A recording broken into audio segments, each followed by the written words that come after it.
Avant-hier, tu ne pouvais que trouver ton produit, l'acheter, le vendre dans une zone près de chez toi, ou alors tu faisais des kilomètres pour aller chercher ton produit, mais tu ne pouvais pas te le faire livrer. Aujourd'hui, on est vraiment un e-commerçant entre particuliers et même entre professionnels et particuliers, où tu peux payer de façon sécurisée sur la plateforme, te faire livrer en point relais, en casier, à domicile. Tu peux payer en plusieurs fois. On est en train et c'est que le début, parce qu'on est en train de monter en puissance par rapport à ce que font les e-commerçants depuis longtemps. Sur tout ce qui est notamment services additionnels autour du SAV, de la sécurité. Comment tu donnes la chance et les moyens de la seconde main de devenir le premier choix des Français. C'est ça ma mission.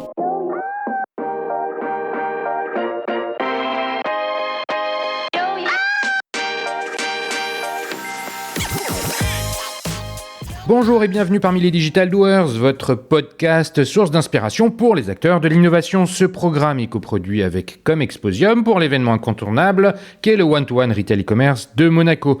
Je suis Cyril Duplessis, acteur du changement dans le digital depuis plus de 20 ans. Je donne ici la parole aux personnalités de notre écosystème en France, qu'ils soient prestataires, annonceurs, marques, retailers ou pure players. Ils sont des acteurs engagés dans leur business et l'innovation fait partie de leur quotidien. Source intarissable d'inspiration, je vous propose une conversation dynamique et sincère pour vous donner accès à leur retour d'expérience, leur vision et leur analyse sur les tendances et les perspectives marché. Depuis juillet 2019, les Digital Doers rassemblent des témoignages uniques et de grande qualité directement accessibles ici même, mais aussi sur les chaînes partenaires. En effet, je produis et anime des chaînes de podcast pour compte de tiers, c'est-à-dire pour des prestataires de services, du retail et du e-commerce. Le concept est simple, inviter un prospect à venir discuter de votre problématique avec un expert maison dans une conversation tripartite. Vous êtes intéressé? N'hésitez pas à me contacter directement sur le site lesdigitaldoers.com ou via LinkedIn. En attendant, je vous souhaite une bonne écoute, toujours sans coupure. Il ne doit pas exister une journée sans que le sujet de l'économie circulaire soit mis sur le devant de la scène. Les acteurs du retail et du e-commerce ont tous compris l'intérêt de s'engager dans la direction de la seconde main. Les solutions technologiques se développent et rendent le déploiement des fonctionnalités d'achat et revente de produits d'occasion de plus en plus facile. L'économie circulaire n'est cependant pas quelque chose de nouveau et elle existe dans la culture française depuis longtemps et peut-être que le tout premier acteur est Emmaüs créé par l'abbé Pierre. À ce titre, je ne peux que vous inviter à écouter l'épisode 151 avec Maud Sarda, directrice de la marketplace Label Emmaüs. Mais s'il existe bien une singularité à la seconde main, un caractère fort qui la symbolise, c'est qu'elle est en premier lieu une économie C2C, consommateur à consommateur. En effet, les produits d'occasion se sont toujours massivement échangés entre particuliers. Et pour en parler aujourd'hui, j'ai le grand plaisir de recevoir Amandine De Souza, directrice générale du Bon Coin. Plus besoin de présenter Le Bon Coin, je pense que sa notoriété et sa popularité le placent déjà parmi les marques patrimoniales françaises. Avec Amandine, nous allons nous attarder sur ce fameux marché de la seconde main. Et entre inflation, sensibilité au prix, changement de mode de consommation et prise de conscience écologique, comment les consommateurs se comportent-ils? Quelles sont leurs attentes et leurs besoins? Tout le monde connaît Le Bon Coin, mais cela ne nous empêchera pas de nous attarder sur sa proposition de valeur et les évolutions fonctionnelles en cours et à venir. Nous chercherons à savoir comment la plateforme s'intègre dans le projet plus global du groupe norvégien Adevinta, dirigé depuis août 2022 par Antoine Joutot, le prédécesseur d'Amandine. Enfin, nous terminerons par le sujet de la relation client. Dans le cadre d'une plateforme C2C, il faut apporter une attention particulière aux utilisateurs de la plateforme qui sont à la fois des vendeurs et des acheteurs selon les jours. Alors comment se passe le service client, l'acquisition, la fidélisation ou encore la gestion de la data? Mais avant de répondre, Amandine, pourrais-tu te présenter en quelques mots? Bonjour Cyril, Amandine De Souza, je suis directrice générale du Bon Coin que j'ai rejoint depuis 6 mois. Après un parcours retail, je suis quasiment née dans la boutique de mes parents à Grenoble qui était disquaire. Et donc déjà dès le plus jeune âge, je me souviens de clients venant échanger les vinyles dans la boutique de mon père et de ma mère chez Croc-Oreille. Et donc je pense que cette notion de la seconde main qu'on va évoquer aujourd'hui, je l'ai rencontrée dès le plus jeune âge. Alors, on va revenir sur ton parcours. Tu as un profil plutôt ingénieur, commercial, marketing. C'est quoi ton background académique, entre guillemets? J'avais des ambitions fortes de devenir astronaute, donc j'ai fait une maths sup, puis assez vite je me suis rendu compte que non, ça allait pas le faire. Et donc j'ai bifurqué pour une prépa HEC. J'ai fait une école de commerce, le SCP, où je me suis laissé toutes les portes ouvertes. J'avais fait des stages en finance, une majeure finance, mais des stages en marketing aussi, pour essayer de toucher un peu à tout. Finalement, mon stage de fin d'études, c'était chez Bain, conseil en strat, où j'ai signé. J'ai passé 4 ans et demi. Alors quand on est junior... On est en quelle année globalement quand tu rentres chez Bain? Tu finis tes études et que tu rentres chez Bain? Je commence en 2005. Ok. Tu rentres... C'est un parcours qui est assez classique. Ouais, école très de classique. commerce, cabinet de strat. C'est pour toi, comme pour beaucoup de gens qui ont fait ça, la continuité de ce que tu as appris en école, plus appliqué, c'est la suite d'une formation. Qu'est-ce que tu retiens finalement de tes 4 années et demie chez Bain? En fait, je savais pas ce que je voulais faire, et donc c'est vrai que de plus en plus tôt d'ailleurs, on essaie de savoir, que les jeunes se décident à pourquoi ils veulent passer leur vie, et c'est hyper difficile. Donc moi, je m'étais dit, je me laisse le maximum d'opportunités. Et en faisant le stage d'abord chez Bain, je me suis rendu compte que déjà il y avait des gens qui étaient hyper sympas. C'était une vraie continuité de l'école, work hard, play hard, qu'on était exposé à différents secteurs, à différentes problématiques de boîtes, aller chercher de la croissance, de la réduction de coûts, moins fun, mais ça fait partie de la vie des boîtes, des nouvelles géographies à développer, et exposé à de la direction générale d'entreprise, alors que toi, tu viens avec ta petite valise d'école et tu sais pas faire grand-chose. Donc j'ai trouvé que cette exposition-là était super, en France et à l'international. J'ai eu la chance de faire des missions à Dubaï, de faire un échange de bureau à Singapour pendant 7 mois. Donc évidemment, ça, tout en continuant à être formé à l'intérieur de la boîte. Donc je trouvais que c'était extraordinaire. J'avais pas forcément envie de faire carrière dans le conseil, c'est-à-dire qu'au bout d'un moment, ce qui m'intéressait, c'était de décider et d'aller au bout de ces décisions, c'est-à-dire qu'on conseillait beaucoup de choses. On avait des clients récurrents qui pouvaient revenir, où on voyait si les conseils avaient été appliqués. Mais au final, t'es pas maître de ce qui va se passer une fois que le conseil est délivré. Et donc moi, je voulais passer de l'autre côté.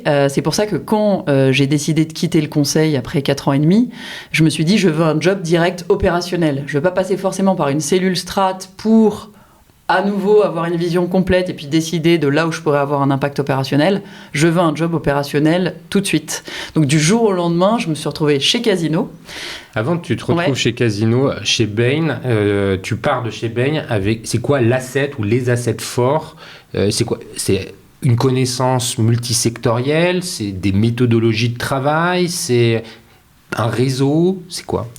C'est de la capacité travail appliqué, c'est-à-dire à l'école on apprend des choses mais on fait un peu de stage mais on l'applique pas vraiment. Là on est poussé à avoir des rendus qui sont tangibles pour les boîtes, donc on travaille beaucoup avec une méthodo et une formation continue au sein de la boîte qui en fait sert à une entreprise, mais une fois que tu l'as fait plusieurs fois sur plusieurs secteurs différents, évidemment tu peux le reproduire. Donc c'est vraiment un bagage d'outils ensuite quand tu es amené à diriger une boîte qui sont hyper utiles, de réflexion, de sizing de marché, d'opportunités, de listing d'outils que tu peux utiliser plus tard dans ta vie professionnelle.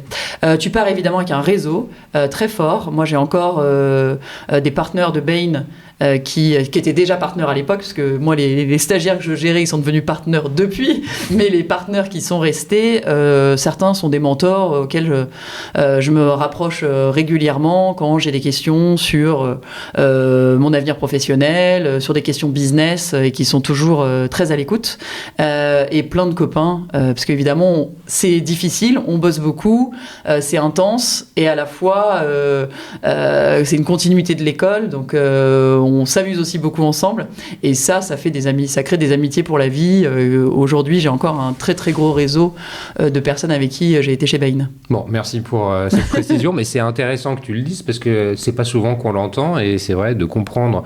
On raconte, oui, alors on passe dans les cabinets de strat, on a fait de la strat et après on a évolué. Mais c'est vite balayer la réalité et là on comprend bien en fait ce avec quoi tu repars. Ouais, et là où je suis encore étonnée aujourd'hui, c'est peut-être français, mais quand tu as ce double bagage d'un rôle, de conseil en strat et d'un rôle opérationnel, honnêtement, ça t'ouvre des portes. Encore aujourd'hui sur des opportunités où je sens que c'est plus valorisé d'avoir fait le conseil en strat et un job opérationnel que juste le job opérationnel.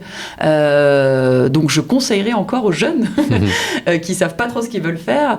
Et puis les cabinets ont changé aussi, je pense, font beaucoup plus gaffe à vie pro, vie perso. De toute façon, sont forcés s'ils veulent rester attractifs à se poser ces questions-là.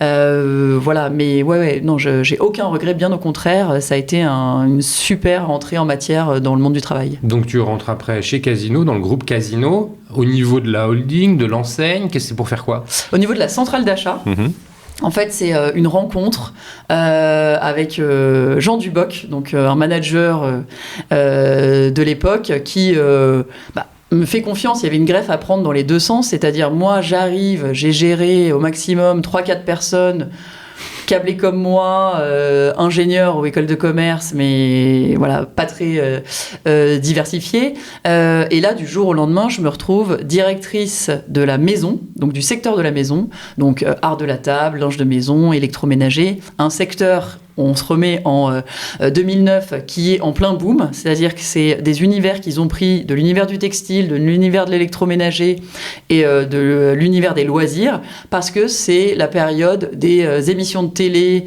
où on se reçoit chez soi, on fait de la cuisine à fond, mais c'est nouveau, et donc le marché de la maison explose, et notamment dans les hyper et les supermarchés. Donc moi, j'ai une équipe acheteurs, multi-enseigne pour le groupe Casino. Donc le groupe Casino, c'est à l'époque Géant Casino, là où il y a le gros de l'activité, mais aussi Monoprix, Franprix, Leader Price et Discount. Et donc on négociait avec les marques non alimentaires de la maison pour ces enseignes-là. Développer la marque propre. Tu prends ce poste-là, quel âge tu as là, en toute indiscrétion? Parce que j'ai 30 ans. Ouais. J'ai 30 ans et c'est une cinquantaine de personnes. C'est facile d'arriver dans ce milieu-là, une jeune femme de 30 ans qui doit diriger une cinquantaine de personnes? Alors, je suis super bien accompagnée par des anciens de Casino, par Jean Duboc, donc je te citais, qui est un super manager et prend le pari de prendre une jeune femme de 30 ans qui n'a pas d'expérience, qui vient pas du magasin, qui sort avec son bagage de conseiller en strat, mais pas plus. Et moi, j'arrive à la fois, je me souviens très bien, la première fois que je prends l'autoroute là, pour aller à Croissy-Beaubourg avec un syndrome de l'imposteur en me disant mais qu'est-ce que c'est que ce délire, il va falloir que là, je m'adresse à l'ensemble des équipes, comment je vais m'en sortir. Et en même temps, beaucoup d'humilité, de dire je sais ce que je sais, c'est-à-dire ce que j'ai vu par rapport à tous les cas auxquels j'ai été confrontée, j'allais dire, c'est pas vraiment le mot, mais amenée à travailler en conseil en strat. Mais je sais aussi tout ce que je sais pas, et moi j'ai besoin des équipes pour réussir. Je pense que j'ai eu un discours de franchise justement sur ces aspects-là, de dire c'est vous qui connaissez votre marché, c'est vous qui connaissez le retail, comment fonctionne le magasin, l'hypermarché, et donc moi j'ai besoin de vous pour réussir. Je sais donner une vision, prendre des décisions, les mettre en œuvre, j'espère, et c'est ensemble qu'on va y parvenir, et c'est grâce à ça que la greffe se prend, et finalement je vais passer presque 5 ans et demi chez Casino. Dans les achats ? Ouais, alors toujours cette partie achat très proche des hyper super, donc développement de la marque propre, la promotion, layout en magasin, donc assez proche du terrain quand même si j'ai pas géré à l'époque les équipes magasins. Et après effet barba papa, donc j'ai la maison, puis la maison et les loisirs. J'ai mes 2 enfants chez Casino, je suis promue à chaque enfant, donc c'est un truc assez incroyable quand même qu'il faut rappeler sur cette boîte. T'as tes 2 enfants chez Casino, donc tu as eu 2 enfants pendant tu étais chez Casino. Exactement. Ouais. Donc, je me souviens être enceinte de mon premier enfant, je dirige la maison, je vais partir en congé maternité, et là, on me dit que je vais récupérer, en plus de la maison, les loisirs. Donc, ok, inattendu, pourquoi pas. Et donc, à mon retour de congé maternité, j'ai ces 2 secteurs. Et après, je récupère l'ensemble du non-alimentaire. Donc, tu rajoutes textile, prêt-à-porter, et multimédia. électronique grand public, avec des tendances sur le marché très différentes. C'est l'époque où il y a des murs de télé qu'on réduit à fond, parce qu'évidemment, ces discounts notamment, mais d'autres, prennent ce marché-là d'un point de vue, et notamment sur le digital. Et la maison qui, elle, gagne des mètres carrés, parce que plein boom de ces catégories-là, le culinaire, les poêles, les casseroles, l'art de la table, on reçoit chez soi, on aime se faire plaisir. Et donc, des grands changements stratégiques au sein de ce non-alimentaire. Tu vas nous parler de la suite. Avant de nous en parler, c'est quoi, là encore, même question que pour Bain, les assets avec lesquels tu repars? C'est une expérience qui est un peu plus longue, de 2 ans, enfin en tout 6 ans et quelques, hein, c'est ce que tu... 5 ans et demi, 5 ans et demi. Très opérationnel, et tu le disais, c'était ta volonté de rentrer dans le côté opérationnel pour être un peu plus hands-on, comme on dit en anglais, j'imagine, et découvrir une autre dimension du business. C'est quoi alors ce avec quoi tu repars? Bah là, je repars avec une expertise quand même achat que j'ai apprise chez Casino. Comment se passent les négociations, comment tu prépares tes négos. On sait à quel point c'est difficile, même si c'est pas de l'alimentaire. C'est difficile. C'est plus soft qu'en alimentaire, en ayant vu ce qui se passait chez les voisins, on était sur le même plateau. Donc c'est quand même beaucoup plus dans le partenariat et en tout cas à l'époque très constructif. Donc j'apprends cette expertise-là. Et puis c'est manager des équipes différentes de toi, les accompagner individuellement et collectivement à donner le meilleur d'eux-mêmes. Et c'est ce côté chef d'orchestre que j'aime bien, et je me dis... Voilà, je veux continuer à manager. Je veux continuer à avoir la gestion d'un P&L, d'un compte de résultat. Donc c'est vrai que là, c'est achat, mais en fait, je suis responsable du chiffre d'affaires, de la marge et des stocks. Triptyque qui est difficile en même temps, tu peux pas répondre à toutes les il y a une forme de quadrature du cercle par exactement. Et puis sur le fait d'assumer, enfin de prendre les décisions, ce que je voulais, quoi, et de les assumer. Et je repars en me disant, en fait, le plus important, c'est de décider. Même si c'est pas la bonne décision, au pire tu reviens, tu réessayes, mais il faut bouger, quoi. Donc c'est comment les équipes, on fait des choix, on se trompe, on recommence. Et donc j'apprends le test and learn aussi et le retail pour ça c'est super parce que assez vite, quand tu prends des décisions et que tu mets des choses en place, t'as les fruits si ça fonctionne. C'est immédiat. Donc tu fais une promotion, tu vois bien s'il y a de l'uplift, si ça fonctionne, tu changes le layout dans le magasin, tu vois bien comment se passent les flux et si les clients adhèrent. Et si c'est pas le cas, comment tu corriges le tir. Et donc là, c'est ça où je m'éclate en me disant, voilà, on va au bout de nos décisions, on peut se planter, on recommence. Et voilà, avec l'envie de continuer PNL, équipe, et toujours d'apprendre. Moi, ce qui m'intéresse dans tous les jobs quand j'ai changé, c'est de me dire qu'est-ce que je vais apprendre de nouveau dans ce job-là. Et là, pourquoi tu changes et qu'est-ce que tu fais ? Alors, j'ai une dernière expérience rapidement chez Casino à l'international qui a été quand même hyper importante. C'est-à-dire, ma dernière mission chez Casino, je passe de l'autre côté, je gère les bureaux de sourcing pour le groupe. Donc, en fait, alimentaire et non alimentaire, la négociation directement avec les usines. Bangladesh, Chine, Thaïlande, Vietnam, Colombie. Et j'ai une équipe d'acheteurs en Suisse aussi, donc beaucoup plus internationale. Et ça me plaît bien. Donc c'est quelque chose que je vais rechercher après, plus tard dans mon parcours. Et je me dis... Combien de temps tu fais ça ? Tu as cette responsabilité ? Un peu moins de 2 ans. En fait, c'est à mon retour de mon deuxième enfant. Et là, en fait, je m'aperçois que je suis quand même beaucoup dans les avions, que c'est un job hyper intéressant parce que très différent de ce que j'ai fait et en même temps pas très compatible avec ma vie de famille. Donc je me dis, je suis un peu rattrapée aussi par la police, à savoir mon conjoint, qui me dit t'es bien sympa, mais ce serait bien que on te voit un peu plus. Et donc là, à cette époque-là, je me dis, j'aimerais bien faire du digital. En alimentaire à l'époque. Là, on est en quelle année ? Là, 2011, 2012 Non, on est déjà plus tard, 13, 14, 2015. 15, ok. 2015. Donc alimentaire, c'est les prémices, on se pose la question, est-ce que l'alimentaire va un jour marcher sur Internet ? Oui, non, comment ? Mais il n'existe pas grand-chose. Non alimentaire, on a cette Cdiscount dans le groupe où j'aurais pu aller, mais c'était à Bordeaux et j'étais pas mobile. Et donc je me dis, faut que j'aille... j'aime le retail, j'ai envie de continuer là-dedans, mais il faut que j'aille un peu me confronter au digital. Et donc par réseau, je rencontre les équipes de Westwing, donc un site de vente privée de mobilier décoration, une boîte allemande dans l'univers Rocket Internet, dont je viens rapidement à diriger la France. Donc le produit Westwing, le site est centralisé, c'est le même dans tous les pays, le site est présent dans une dizaine de pays. En revanche, après, toutes les équipes sont délocalisées. C'était le parti pris de se dire en déco, les choix des consommateurs sont très différents de ce qu'on consomme en Allemagne, en Espagne, en Italie, en France. Donc, et c'est un site qui est très drivé par l'éditorialisation du site. Donc c'est vraiment le L-Déco, si tu veux, en ligne. Donc tu es projeté dans des univers où tu as envie d'acheter parce qu'on reproduit la déco d'une personne connue, on reproduit la déco d'un hôtel. Et donc il y a beaucoup de styles. Donc les stylistes sont dans chacun des pays. L'achat, la supply chain, on a des entrepôts qu'on opère nous-mêmes pour faire voyager les produits. On développe progressivement la marque propre aussi de cette marque-là. Et donc, je m'éclate. C'est les 3-6 ans de la boîte. C'est un changement culturel énorme parce que c'est vraiment en mode start-up.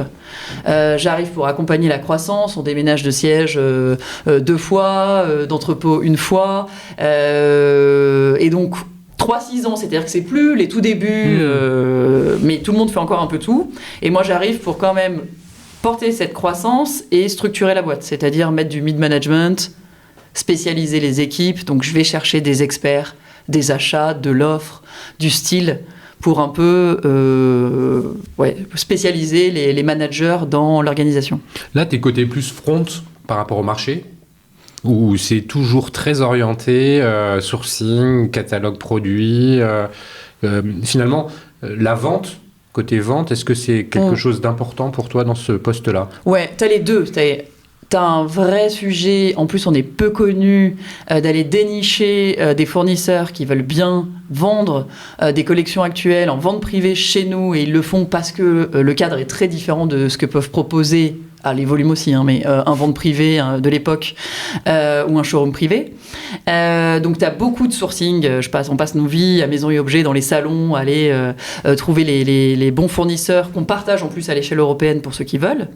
Mais il y a aussi tout l'aspect de ce qu'on propose aux clients, de la façon dont on va justement éditorialiser nos campagnes. C'est pas par marque, c'est vraiment comme je te disais, comme un hôtel, comme un, je sais pas, on pense à un pays, on pense à un style en particulier. Et là, on va faire du picking chez nos fournisseurs pour proposer des produits cohérents qui répondent à cette thématique.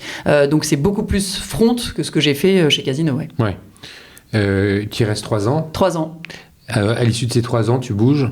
Je bouge en fait pas. Je voulais pas bouger. Je pense que j'ai des cycles un peu plus longs à titre personnel sur mes jobs.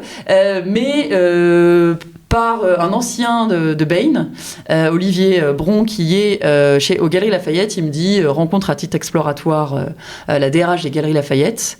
Et en fait, c'est une rencontre extraordinaire. Il y avait censément pas de job, mais il y a un job. Et là, on me propose de prendre le BHV. Et donc de prendre du magasin physique. Moi, j'ai jamais eu dans ma responsabilité directe les personnes du terrain, donc ça m'excite vraiment. J'ai ce fil rouge autour de la maison, que ce soit les débuts chez Casino ou chez Westwing, et là, c'est quand même le temple de la maison à Paris. Il y a d'autres magasins quand j'arrive. Il y en a toujours un d'ailleurs en banlieue parisienne à Paris 2. Quand tu arrives au BHV, on est en quelle année à peu près ? J'arrive en 2018. Ok. Il n'y a pas de digital, donc il n'y a pas bhv.fr. Et l'enseigne est finalement assez peu digitalisée, parce que comme il n'y a pas de site e-commerce, en fait, il n'y a pas d'expérience client digital, ou même en magasin. Donc on a fait un boulot de transformation énorme d'une boîte qui a quand même 165 ans, donc avec un legacy système, outils. Enfin, les technos se sont accumulés les unes sur les autres, donc et rien ne se parle trop.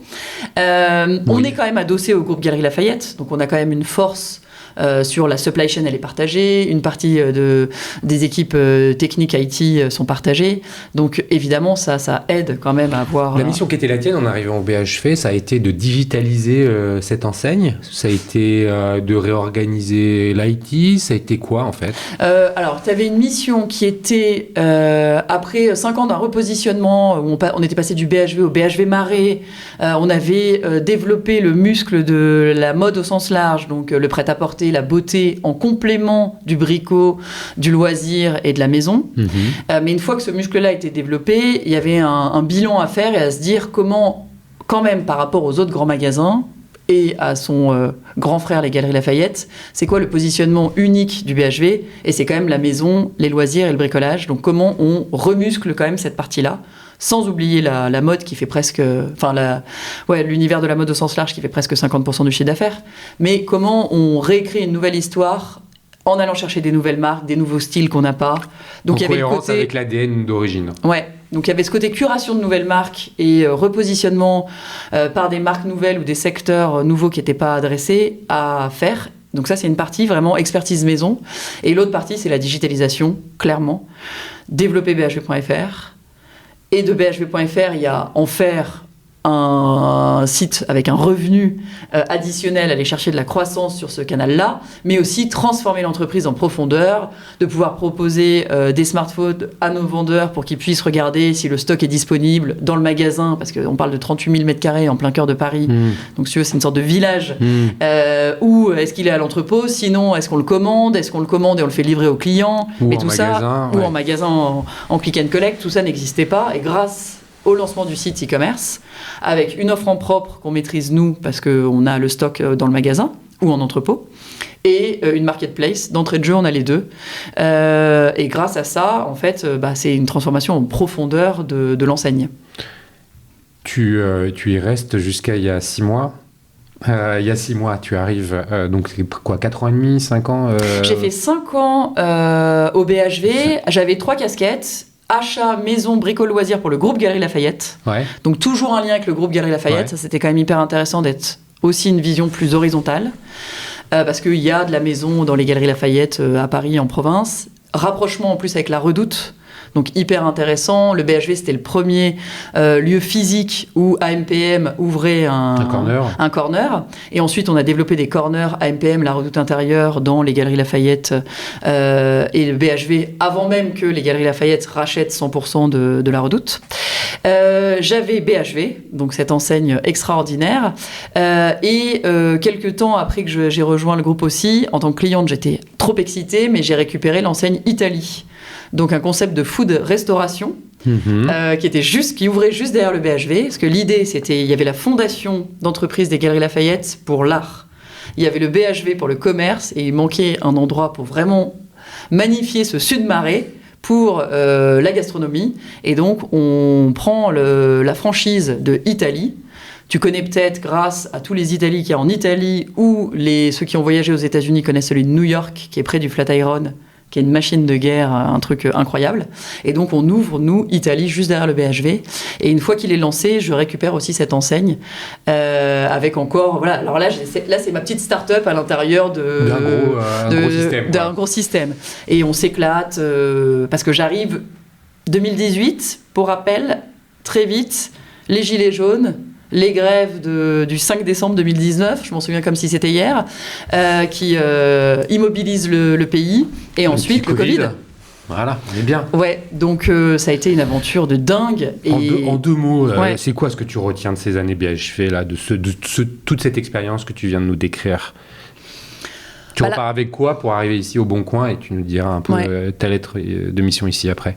Alors là, c'est évidemment plus gros. Donc, il y a 1500 personnes à peu près au BHV. Tu rajoutes presque 1000 personnes démonstrateurs qui sont pas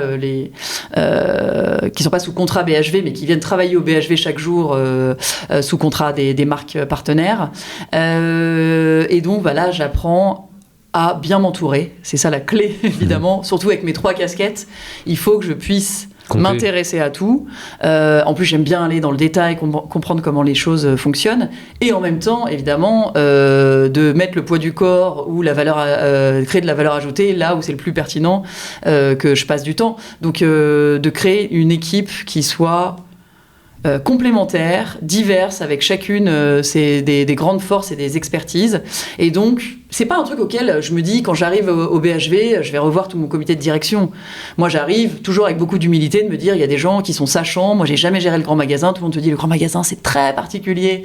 En fait, si, c'est vrai que c'est particulier parce que c'est chargé d'histoire. C'est un personnel qui est là depuis longtemps et qui est... attaché au lieu, qui a la marque chevillée au corps. Et je pense que le BHV, peut-être encore plus que peut-être d'autres enseignes. C'est différent d'autres retail où tu as peut-être, je sais pas, 600 points de vente. Là, c'est très peu de points de vente, mais qui sont énormes, donc avec d'autres problématiques.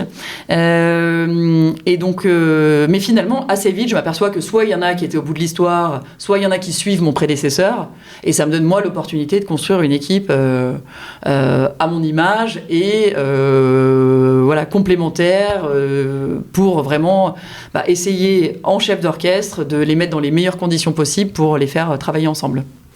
Merci. Et donc, justement, tu changes il y a 6 mois pour arriver au Bon Coin. Qu'est-ce qui t'a séduit ici? Et c'est quoi ta lettre de motivation? Ta lettre de motivation, ta lettre de mission, mais enfin, donne-nous ta motivation aussi. Non, mais c'est génial. Je suis appelée par le Bon Coin. Honnêtement, la première réaction, c'est que je suis surprise. Je me suis dit, c'est une boîte tech. Pourquoi ils vont pas chercher quelqu'un peut-être qui viendrait plus des GAFAM par exemple, et je me dis c'est génial parce que j'ai fait du retail, du physique, enfin côté achat, du magasin physique, du e-commerce pure player, et là je vais mettre à l'échelle ce que j'ai appris chez Westwing, mais dans une boîte qui est beaucoup plus grosse, beaucoup plus installée. Il y a 1500 collaborateurs au Bon Coin en France. Ça appartient à un groupe, à Devinta, international, donc il y a aussi de l'exposition, même si moi j'ai une casquette France, on partage énormément avec les autres pays, donc je retrouve cette exposition internationale que j'avais adorée à la fin de mon expérience casino et surtout chez Westwing où on partageait aussi beaucoup entre pays.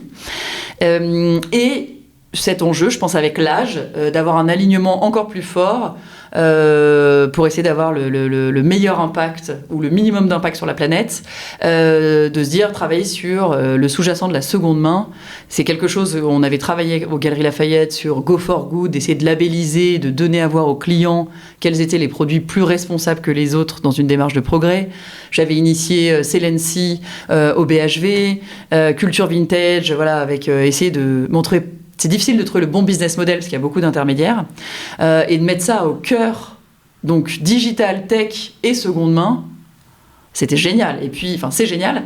Et me dire aussi, je connais bien la partie e-commerce, mais il y a d'autres activités du Bon Coin que j'ai découvertes. Et moi, toujours dans cette soif d'apprendre des nouvelles choses, l'immobilier, l'automobile, l'emploi, la location de vacances. En fait, c'est une plateforme qui est vraiment unique en son genre. Mais ça, on comprend pourquoi tu es voulu venir. Et eux, pourquoi ils ont voulu prendre un profil comme le tien?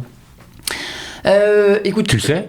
Je pense qu'il y a un fit culturel, de s'assurer que c'est une boîte qui est en transformation, on y reviendra, mais qui va s'ouvrir sur le groupe de façon beaucoup plus forte, où il y a un vrai accompagnement du changement à faire. Et donc je pense qu'ils sont allés voir, ils cherchaient quelqu'un qui était capable de mener cette transition. Avec, c'est une boîte qui a des cultures, qui a une culture, des valeurs chevillées au corps. Autour de la proximité, du pragmatisme, de l'engagement, de la créativité, mais honnêtement, on dit tous, il y a des valeurs fortes. Non, ici, c'est dingue. C'est-à-dire, les gens te parlent de ça de façon très régulière, sont très sensibles dès que ça bouge. Attention, on va perdre là notre pragmatisme, ou là, comment on crée encore plus de proximité. C'est à l'intrinsèque de notre produit aussi, où on a un site de rencontre. In fine, c'est pas le but en soi, mais 80% des échanges se font en face à face, donc les gens se rencontrent. On est dans les territoires, on est présent partout en France dans le quotidien des Français et des Françaises. Et donc, je pense qu'il y a ce fit culturel qui est important. Et puis, ils sont en train d'évoluer d'un média petite annonce à un e-commerçant. Ça, Donc, c'est justement ce qu'on te demande de développer en arrivant ici? ouais, là, c'est ce sur quoi on accélère, et je pense que c'est ce que je peux aussi apporter avec mon bagage. Sur la partie donc, qu'on appelle, nous, re-commerce, biens de consommation. Avant-hier, tu ne pouvais que trouver ton produit, l'acheter, le vendre dans une zone près de chez toi, ou alors tu faisais des kilomètres pour aller chercher ton produit, mais tu ne pouvais pas te le faire livrer. Aujourd'hui, on est vraiment un e-commerçant entre particuliers et même entre professionnels et particuliers, où tu peux payer de façon sécurisée sur la plateforme, te faire livrer en point relais, en casier, à domicile. Tu peux payer en plusieurs fois. On est en train et c'est que le début, parce qu'on est en train de monter en puissance par rapport à ce que font les e-commerçants depuis longtemps, sur tout ce qui est notamment services additionnels autour du SAV, de la sécurité. Comment tu donnes la chance et les moyens de la seconde main de devenir le premier choix des Français. C'est ça ma mission. Génial, une super mission. On va revenir dessus en plus en détail. Merci pour la présentation de ton parcours et le partage de toutes tes expériences qui sont hyper riches. Et je pense que ceux qui ne te connaissaient pas maintenant comprennent la raison pour laquelle tu occupes le poste que tu occupes aujourd'hui. On va prendre un peu de hauteur et parler du marché, le marché de la seconde main. Je le disais en introduction, il y a beaucoup de changements qui s'opèrent, à la fois des changements culturels dans la consommation, avec des Français qui sont de plus en plus sensibles aux notions, tu parlais de e-commerce, RSE en règle générale, les sujets environnementaux. Il y a aussi une dimension économique qui a toujours été présente dans l'occasion, le marché de l'occasion. Et d'ailleurs, au début, c'était ça, c'était trouver quelque chose, un produit d'occasion pour le payer moins cher. Aujourd'hui, le contexte économique, la conjoncture, avec l'inflation, pousse la sensibilité au prix. Elle est exacerbée. Comment tout ça se mélange? Comment tu analyses ces besoins des consommateurs qui sont, je le disais aussi en introduction, des vendeurs et des acheteurs sur une plateforme comme Le Bon Coin. Comment ils font du commerce entre eux. Comment tu vois un peu les choses? On interroge nos clients, évidemment, très régulièrement, nos utilisateurs. Alors, nous, on fait une distinction, parce que tu l'as dit, il y a des clients professionnels et il y a des utilisateurs, les clients particuliers. Et on est C2C, B2C, tout se mélange en plus en fonction des différentes verticales que je citais. Donc on interroge nos utilisateurs et la raison principale qui reste encore aujourd'hui de pourquoi ils viennent sur Le Bon Coin, c'est sur faire le bon deal. La création du Bon Coin, historiquement, c'est vraiment le bon coup, le bon deal, le bon produit, d'un point de vue aussi dépenses et au coin de la rue.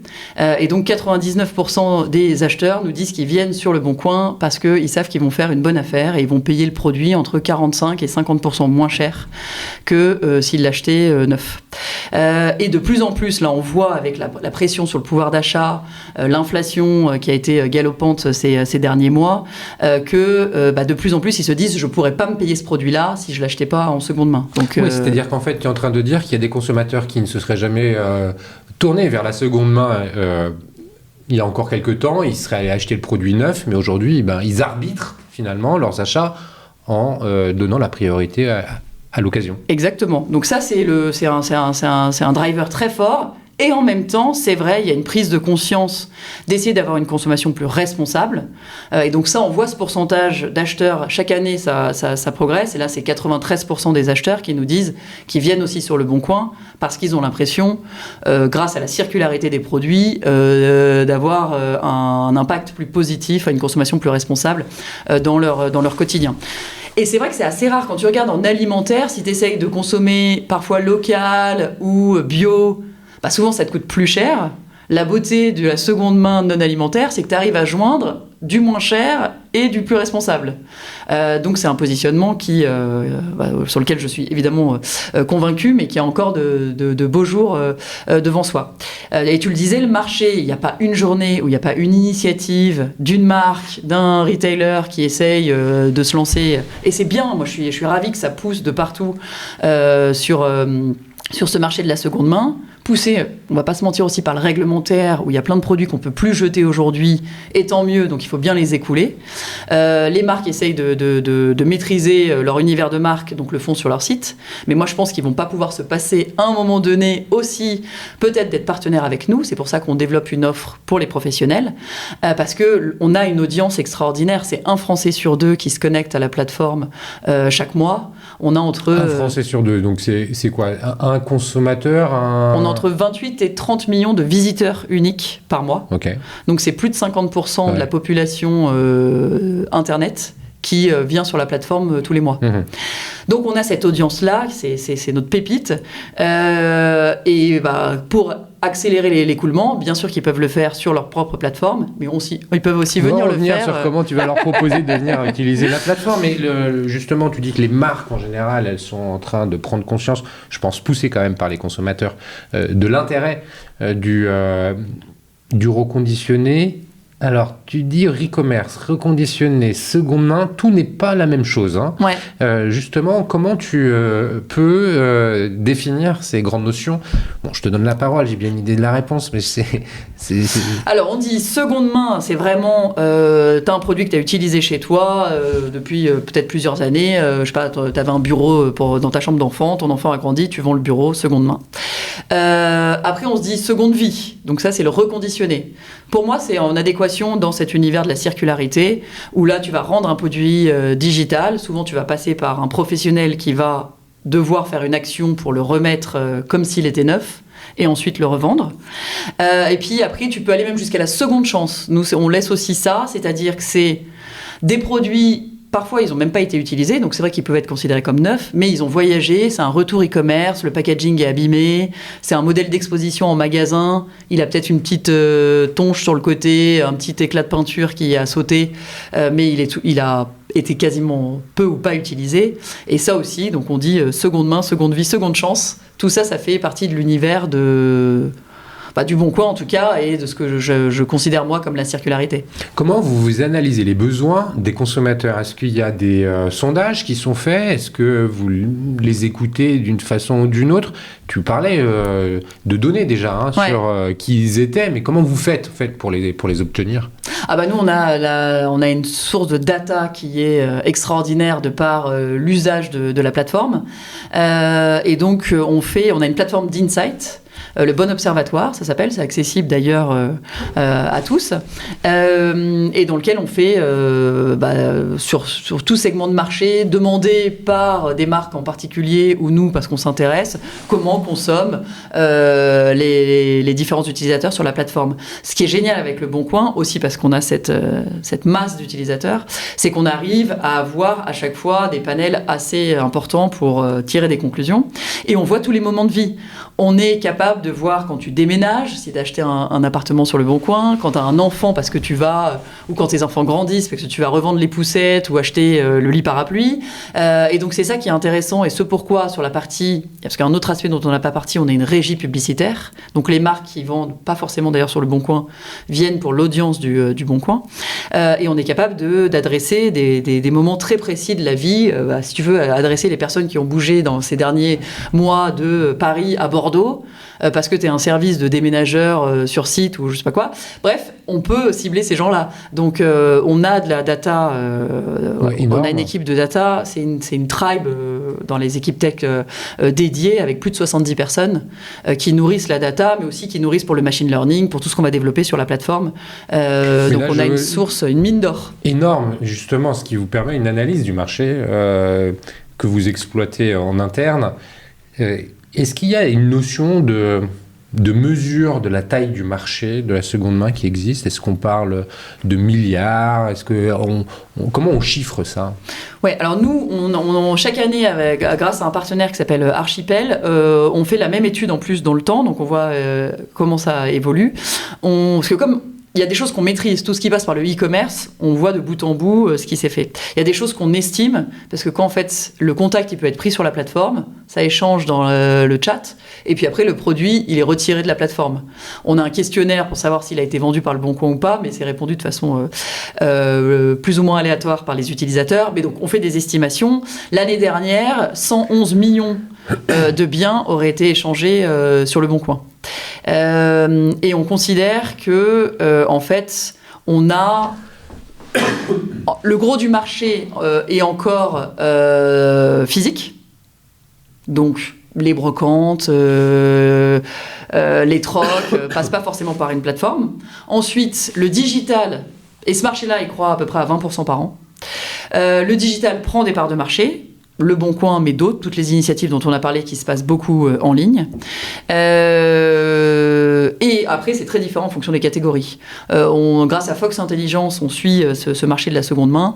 On voit que c'est seulement 8% en fait, en valeur du e-commerce qui est dédié à la seconde main. Donc c'est encore petit. Donc le e-commerce, on part sur quoi, 150 milliards ? Oui, alors ça dépend si tu prends les services, pas les services, voilà. Mais on va dire si c'est à peu près ça. Donc 8% de ce e-commerce-là est seconde main. Mais tu as des marchés qui sont plus matures. Sur le textile, c'est plutôt 20%. Voilà, et des marchés qui le sont moins parce que ça voyage moins bien. Donc par exemple, sur le mobilier, c'est plus difficile à suivre. Parce qu'évidemment, nous, pour l'instant, ça passe encore hors de la plateforme. Et c'est pas forcément facile de traquer les brocantes de tous les villages de France, quoi. Bien sûr. Bon, merci pour cette entrée en matière avec le marché, où on comprend bien qu'effectivement, même si on en avait tous un peu conscience que c'est un marché qui est en croissance, tu as commencé à évoquer certaines fonctionnalités, features de la plateforme. Tu peux nous pitcher en 2 secondes la proposition de valeur du Bon Coin telle qu'elle se définit aujourd'hui en 2023 ? Donc on est la plateforme de référence entre particuliers pour l'échange de biens avec... c'est là où le pitch se complexifie, c'est avec tout cet univers, c'est là que c'est unique aussi. Tu vois, souvent on me demande c'est qui nos concurrents. Des concurrents, on en a partout, mais à la fois on est unique parce que même Amazon, ils font pas de l'immobilier, de l'emploi, de la location de vacances. Donc on a toutes ces verticales qui nourrissent la plateforme. Dans la proposition de valeur, on est en train vraiment de switcher d'un modèle petite annonce à un e-commerçant. Dont l'objectif, c'est de devenir le leader à l'échelle européenne, on en reparlera au niveau du groupe, sur la seconde main. Pour devenir un e-commerçant, ça impose quelles étapes, quels passages, quelles transformations ? C'est surtout sur le produit en fait que tout a changé et de se plugger à des partenaires puisque historiquement on n'avait pas de portefeuille digital, on n'avait pas de solution de paiement, donc en fait comme la construction d'un pure player e-commerce, brique par brique on est en train de construire cette proposition de valeur. Ça veut dire qu'à terme il sera plus possible d'échanger des articles sur le Bon Coin sans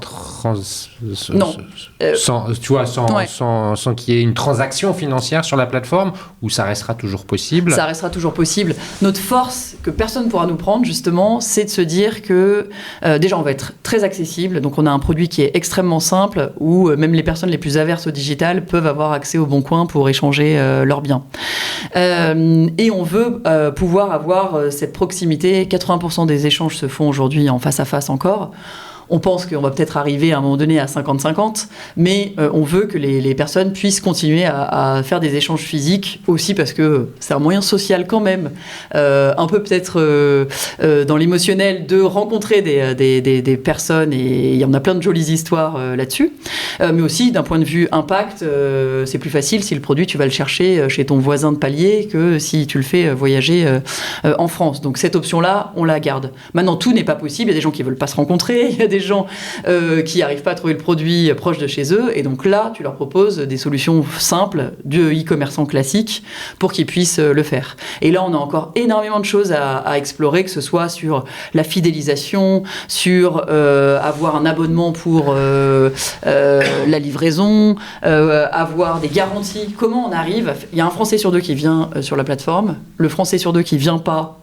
Parfois, c'est aussi parce qu'il a encore peur de consommer de la seconde main. Il se dit, je ne sais pas si le produit va être authentique, s'il est certifié, si ça va... C'est la mission de tiers de confiance, en fait, Exactement. que vous devez remplir. Et donc là, on a encore beaucoup de choses à faire en développant des partenariats, soit en interne, soit avec des partenaires qui existent, de comment tu certifies que le produit, c'est un produit conforme, comment tu donnes des garanties, des assurances. On le fait déjà sur la voiture, par exemple, de t'assurer que si tu achètes un véhicule d'occasion entre particuliers sur Le Bon Coin, tu as une garantie panne mécanique. Parce que si le véhicule tu l'achètes et puis au bout de 100 km il marche plus, en fait tu puisses te retourner contre quelqu'un. Donc on est en train de développer ces services-là, mais on est encore au début et je pense qu'il y a beaucoup de choses, beaucoup de partenariats smart à faire pour rassurer les clients qui ne sont pas encore attirés par la seconde main. Concrètement, comment ça fonctionne ? C'est le vendeur, c'est l'acheteur qui va aller souscrire par exemple à l'option transactionnelle où il y a une protection qui est offerte quand tu payes en ligne le produit que tu veux acheter. Il y a un badge qui garantit, tu vas le dire mieux que moi, c'est le vendeur qui lui a décidé de souscrire à cette option et l'acheteur va devoir payer pour avoir sa garantie. Comment ça fonctionne ? Au moment de dépôt de l'annonce, déjà, on va t'aider par le machine learning à essayer de te faciliter la vie, à que ça soit rangé dans la bonne catégorie, dans la borne arborescence. Et donc, tu peux ticker le fait que le produit, il peut être en transactionnel. Donc, il y a des produits qui ne sont pas encore éligibles aujourd'hui, plus beaucoup, mais en tout cas, tout ce qui est encombrant, pour l'instant, on n'a pas notre offre à nous de livraison pour l'encombrant, ça viendra. Et donc ça, pour le coup, ça peut pas voyager par nous. Par contre, tu peux payer par nous, si tu as envie, parce que même dans le cadre du face-à-face, on a fait une sécurité de paiement pour ne pas forcément avoir, je sais pas, si tu achètes un produit un peu cher, te retrouver sur le parking avec 500 € en poche si tu n'es pas rassuré. Donc tu peux payer sur la plateforme. Et en plus, l'argent va se libérer que si tu valides vraiment, check que le produit, c'est vrai quand tu le reçois en e-commerce, mais c'est aussi vrai par ce service-là sur la plateforme. Donc peut-être que de plus en plus de paiements, et on l'espère, passeront quand même par la plateforme parce que ça limite la fraude et ça aide à rassurer les utilisateurs. Mais donc sinon, c'est coché par le vendeur qui dit « je peux envoyer ce produit ». Et ensuite, c'est le bailleur qui, lui, paye la commission pour 4%, c'est exactement, ça pour la garantie de paiement et le service de livraison. Et là, lui, il n'a pas le choix que d'y souscrire si le vendeur a coché l'option. Alors, il peut toujours chatter et demander « puis-je venir le chercher ?» C'est une option, s'il habite pas loin, s'il préfère, et peut-être que le vendeur est d'accord avec ça.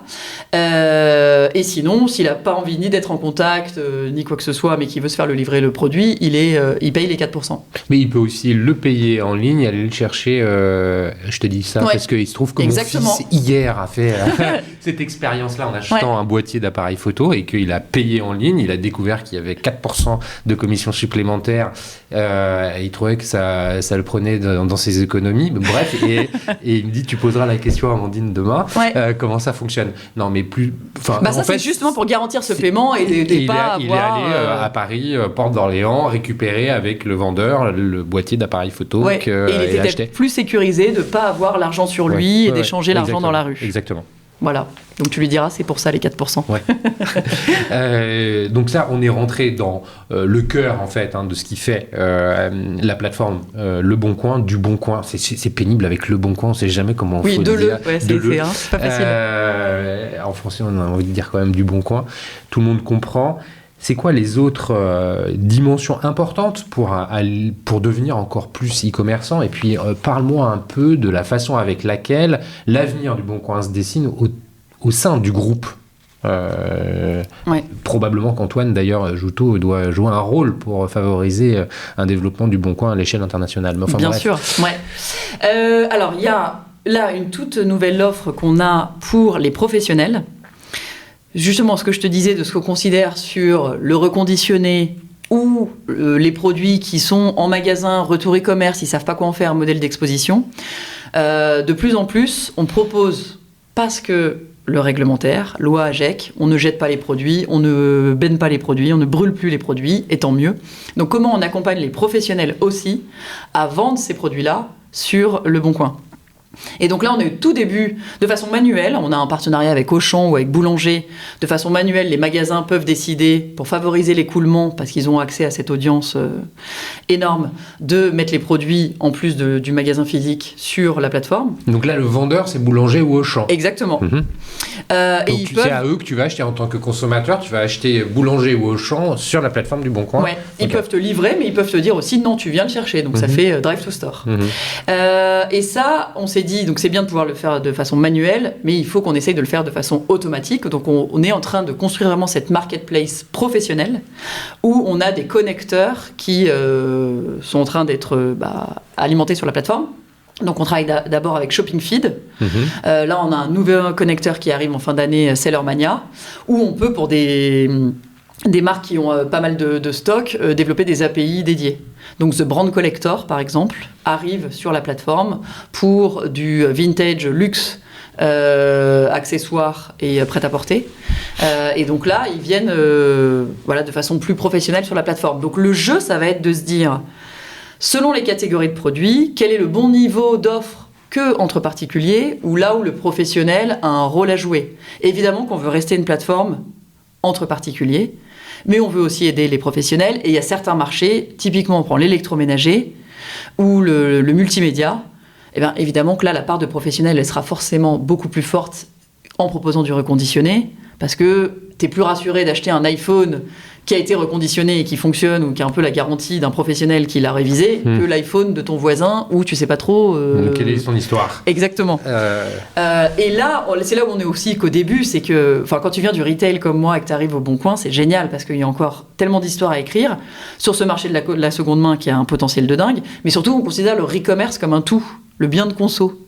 Chez aucun retailer, alors j'ai géré le non-alimentaire, je t'ai dit ça tout à l'heure, mais dans le non-alimentaire, j'avais les équipes textiles prêt-à-porter, les équipes multimédia, loisirs. Aujourd'hui, on n'est pas du tout, nous, encore structurés comme ça. On est au tout début du category management, où c'est là où ça va être intéressant de voir quel rôle joue le professionnel par rapport à l'offre des particuliers sur la plateforme. Donc ça, c'est ce qu'on est en train... C'est là aussi où le retail média entre en jeu pour Exactement. Les professionnels. Donc on est une régie, on est 3e régie publicitaire en France. Les annonceurs viennent pour cibler notre audience directement sur la plateforme, mais aussi en extension d'audience. Tu peux utiliser l'audience du Bon Coin, tous ces moments de vie qui t'intéressent, mais tu trouves que le cadre du Bon Coin, c'est pas forcément en adéquation avec ta marque, mais tu peux activer cette audience-là sur YouTube, sur Deezer, pour être encore plus efficace. Et on a plein de use cases là-dessus qui sont hyper pertinents. Des La Redoute, pour pas les citer, qui nous utilisent notamment sur YouTube, en utilisant l'audience du Bon Coin segmentée comme il le souhaite. Et maintenant qu'on va avoir ces professionnels sur la plateforme, on va pouvoir vraiment développer du vrai retail média, c'est-à-dire que tu auras les professionnels qui vont venir, et pour maximiser la rotation, leur visibilité et les chances de vendre les produits, auront des solutions d'accélérateurs par le retail média. Ok, et alors pour aller sur justement l'internationalisation ou l'intégration, je ne sais pas quels sont les bons mots à utiliser au sein du groupe, c'est quoi les chantiers, c'est quoi les objectifs qui sont en face de toi? Alors, le Bon Coin, ça appartient donc à un groupe Adevinta. Donc ça a été lancé il y a 17 ans. En fait, la petite histoire, c'est des Norvégiens et des Français qui ont lancé la plateforme.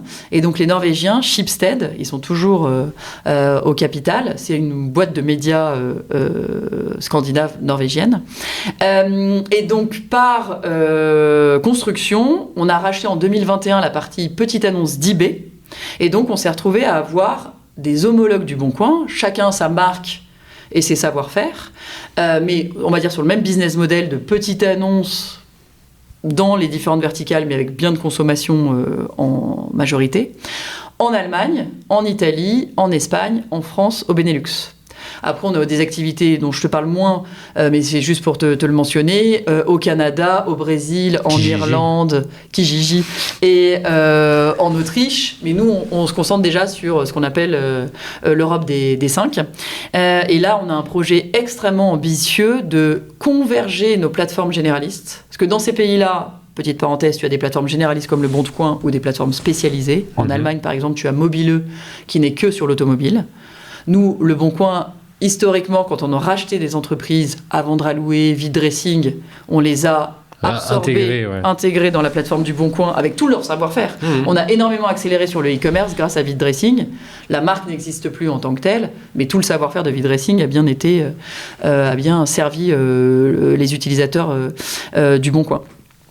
Et donc, à l'échelle européenne, notre plateforme généraliste, on est en train de les faire converger. Donc, c'est un projet tech énorme, hyper ambitieux pour que demain, en fait, on arrête de démultiplier tout ce qu'on fait dans les pays. C'est-à-dire que là, quand moi je développe un PSP, l'Espagne développe aussi un PSP et l'Allemagne développe un PSP. Donc en fait, on a quand même une perte d'énergie. Quand tu dis que tu développes un PSP, enfin, qui plug un PSP sur la plateforme.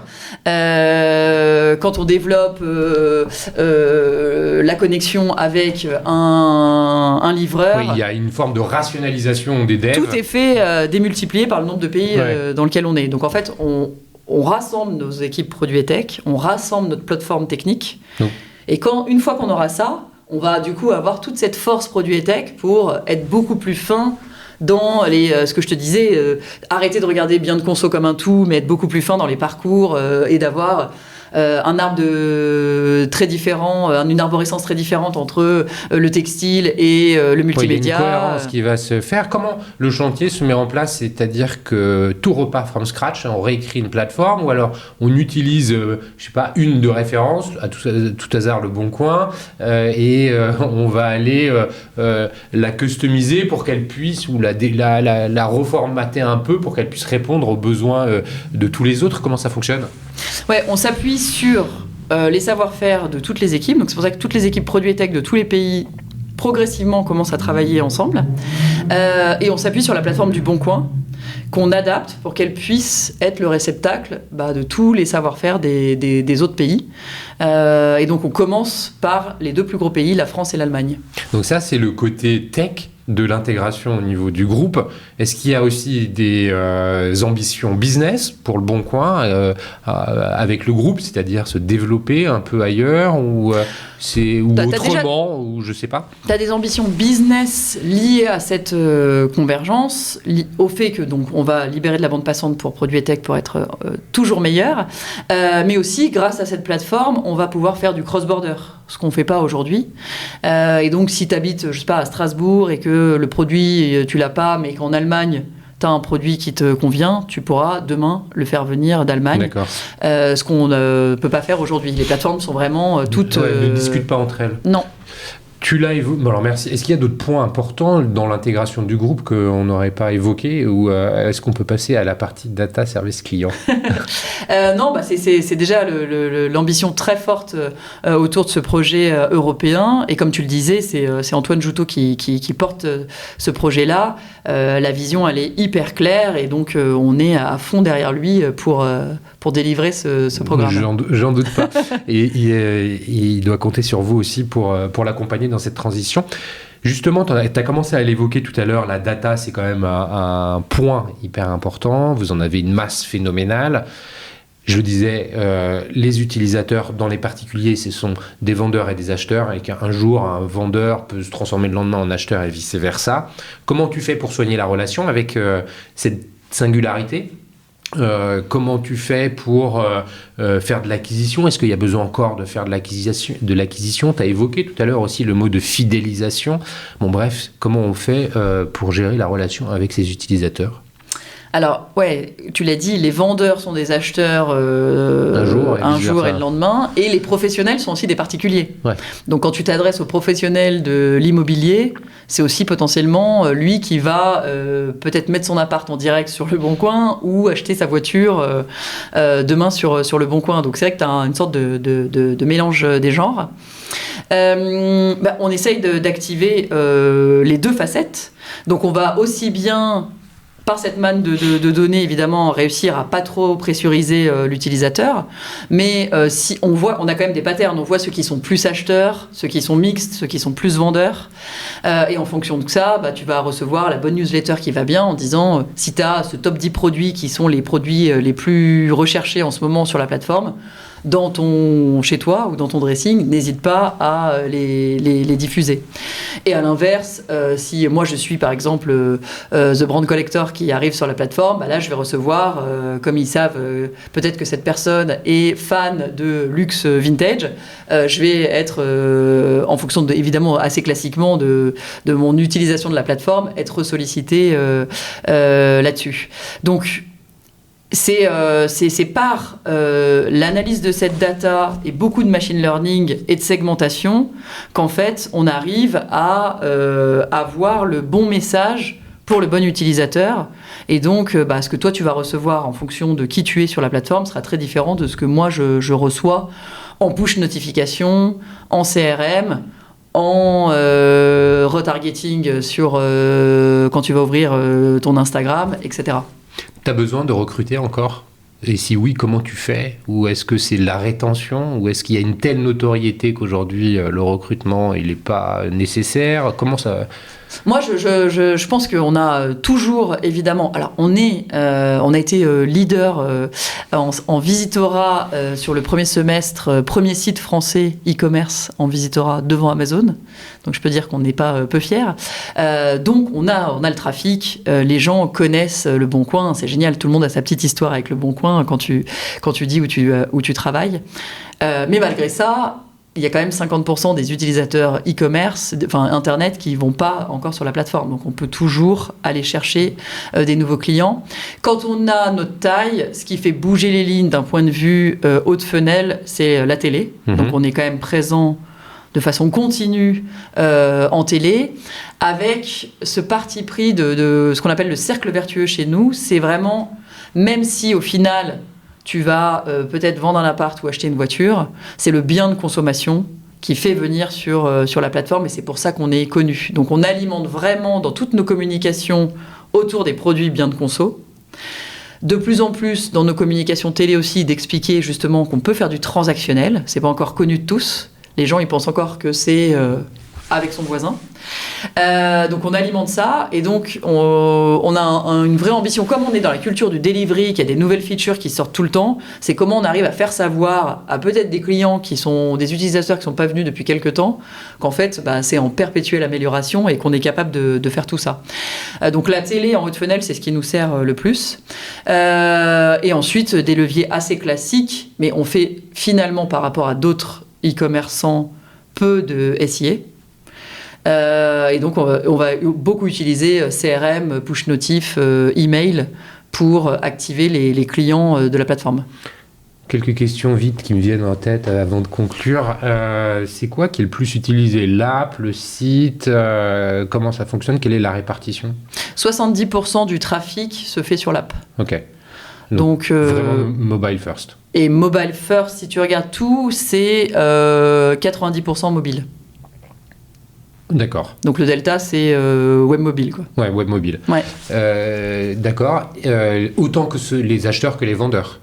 Exactement. Il y a quel que soit. Après, la partie desktop, elle reste quand même importante pour nos clients. Parce que les clients professionnels, eux qui vendent sur la plateforme, souvent, t'es agent immobilier, t'es concessionnaire automobile, tu le fais depuis un ordinateur. Donc en fait, je pense que plus que d'autres, on est quand même très vigilant de mettre à jour et d'avoir aussi une UX sur le desktop qui soit performante, plutôt à destination des clients professionnels. Et pour conclure, est-ce que tu peux nous donner quelques types de profils d'utilisateurs ? Est-ce que c'est vraiment la représentation complète de la société française ou est-ce que vous observez des profils types sur la plateforme ? Non, c'est assez dingue. On est vraiment miroir de la consommation française. Si tu regardes, que ce soit les genres, les âges, CSP. On est un peu plus CSP+. C'est pas forcément d'ailleurs intuitif parce que tu dis Le Bon Coin, c'est plutôt un produit accessible, mainstream. Mais on est un peu plus CSP+. Certainement poussé par l'immobilier ou certaines typologies de voitures que la moyenne, mais sinon on est écuit réparti. C'est pour ça qu'on est souvent sollicité même par les pouvoirs publics de faire parfois des analyses parce qu'en fait on a une source de données qui fait que tu vois vraiment en live où les loyers augmentent, où les loyers diminuent, comment bougent les populations. C'est assez dingue. On a quelques régions sur lesquelles on est historiquement un peu plus pénétré, notamment dans le nord de la France. Mais ouais, on est à l'image de la consommation française. Bon, bah, écoute, merci Amandine pour cet échange de grande qualité. Merci pour Merci, Cyril. Écoute, ton retour d'expérience, l'expertise, ta vision. Merci pour nous avoir expliqué peut-être un peu autrement comment fonctionne le Bon Coin et les ambitions qui sont les siennes. Je vais en profiter pour remercier les one-to-one de Retail e-commerce de Monaco et expérience client de Biarritz pour le support apporté à cet épisode. Et puis Amandine, si jamais on veut rentrer en contact avec toi, j'imagine que LinkedIn, c'est le meilleur des chemins. Exactement. Je garantis pas une réponse immédiate, mais c'est évidemment le réseau que je regarde le plus. Bon, merci encore, merci à vous tous qui écoutez. Merci pour les messages d'encouragement que vous nous faites parvenir. Et puis je vous dis à très bientôt. Salut Amandine. Salut.